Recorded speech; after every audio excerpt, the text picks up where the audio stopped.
In Game 10, we got the Rangers versus the Twins. And hitting-wise, I have the Rangers with the 112 to 109 advantage. On the mound for the Texans is Martin Perez, who I have at a 3.48 projected ERA. And on the season, he has a 2.79 ERA. And I have him going about 6 innings pitched and giving up just over 2 runs in his start. When you look at his splits, he's pretty much similar all throughout.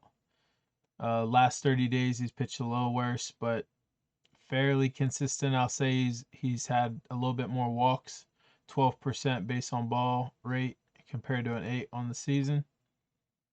Other than that, everything else is pretty close. And his pitching, he relies on his sinker. He throws 36% of the time, which is his second best pitch to his cutter, which is a really solid pitch. The Minnesota hits cutters pretty well, but that's one pitch that he's definitely going to rely on.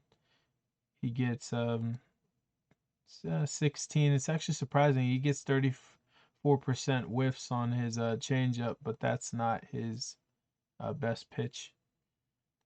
It's interesting.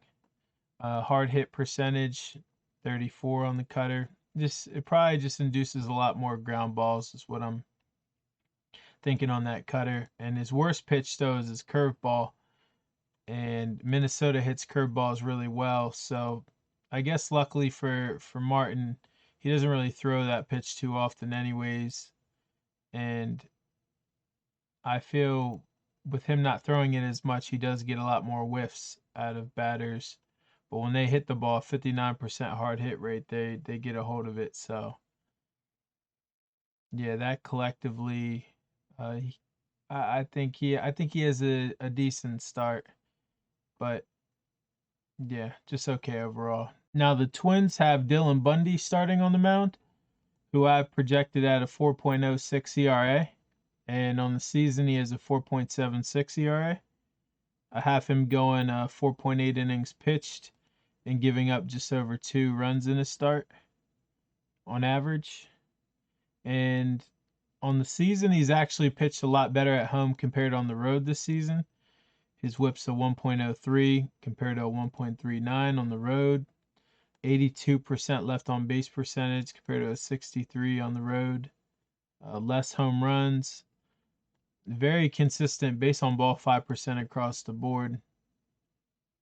So he has a lot of control.